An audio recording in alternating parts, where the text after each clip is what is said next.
Welcome to Your Take. This is a review of Lifetime Television's Married at First Sight, Season 12.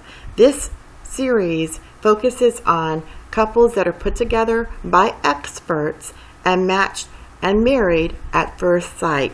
Here's a quick recap and review with a rating at the end of Haley, 28 years old, married now, to Jacob, 38 years old. They're having some problems. Check out this clip. I mean, do you want to try and develop any sort of relationship past a friendship?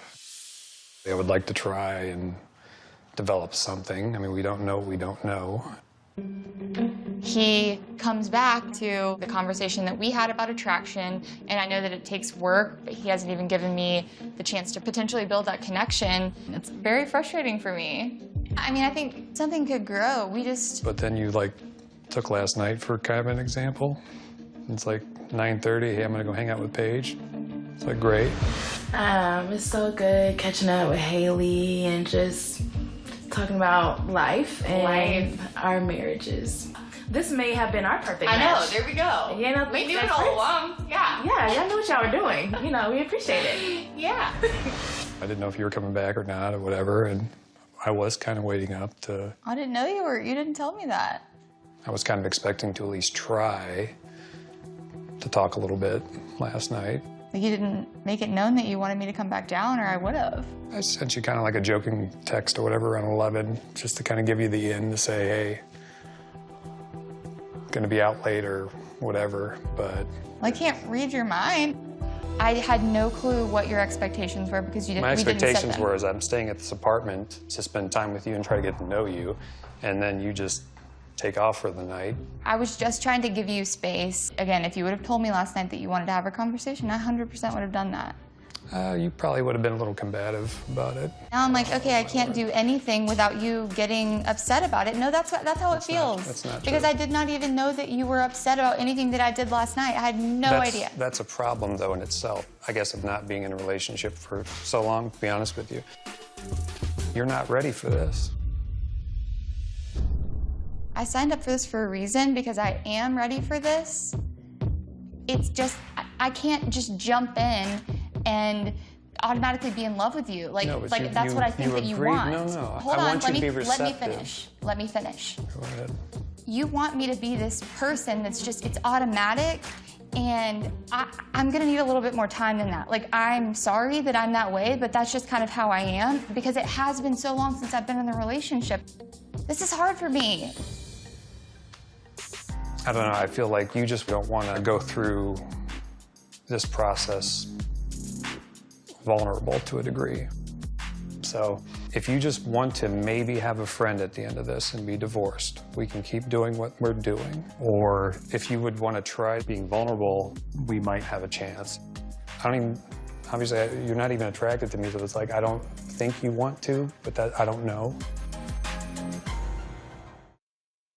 The ironic thing is that she just went on a shopping spree and bought him a bunch of shirts, and he's actually wearing one of the shirts she just bought him, so that way she could feel more attracted to him and feel closer to him.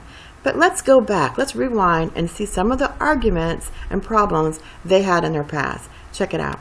But we haven't been talking all day, and,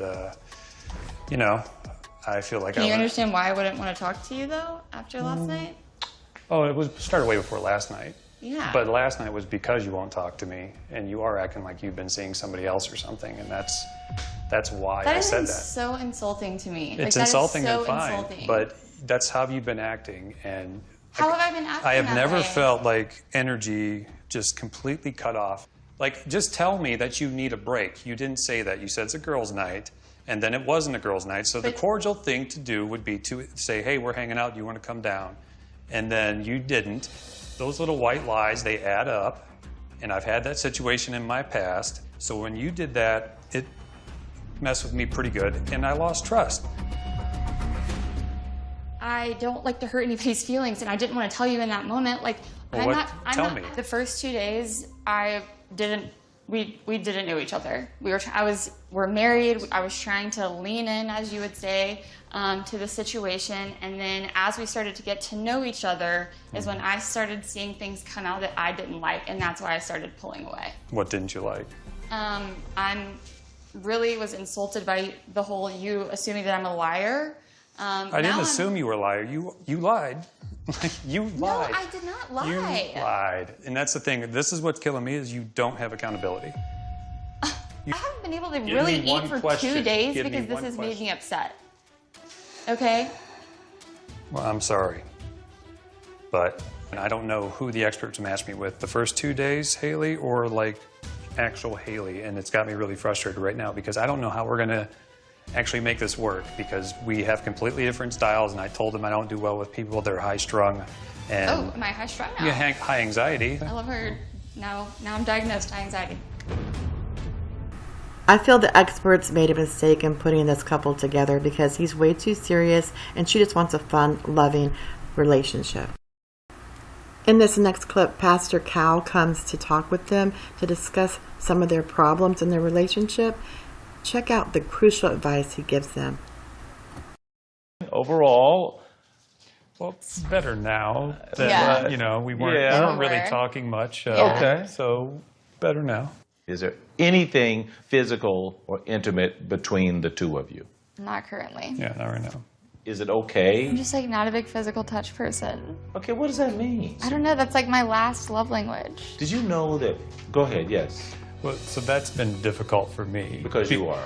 Well, that, and it's also, I feel like most people get something going on like a third date. Not nothing like extreme. I'm saying like, like a little hug or something here and there. And that's what I've been trying to make a point, like maybe let's just start with a hug a day or something. And she's she's not, when you said you weren't really comfortable with that, I'm like, well, we got married. I mean, like, we hug strangers, like, right.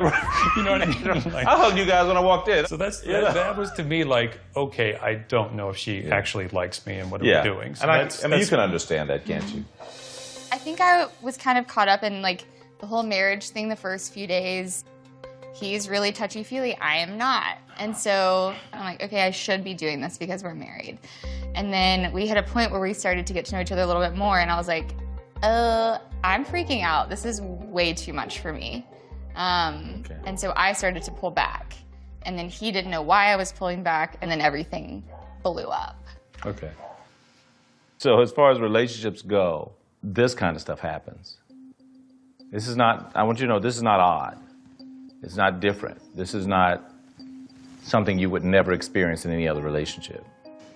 I've never had anyone assume things about me. Like, I've just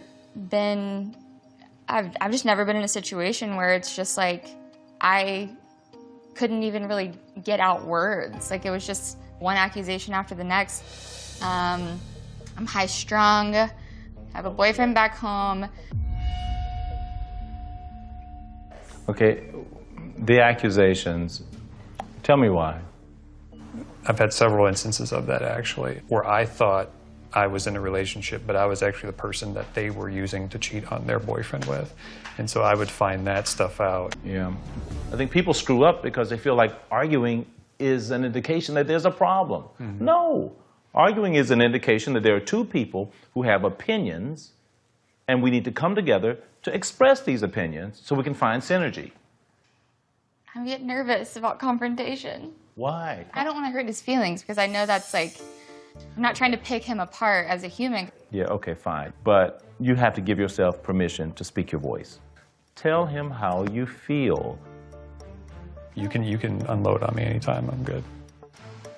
Well, I think from like when we had our argument, like and I know you've apologized and you've said that that's not you, but I still feel like there isn't a connection for me right now.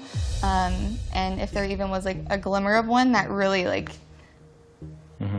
pushed me so far out. Unfortunately, I do think that the experts did a bad job in matching this couple. I don't think that they are a good fit at all. I'm going to score them on a scale of 1 being the very worst and 5 being the very best, a 2.5. What's your take? Leave in the comments below, and thanks for watching.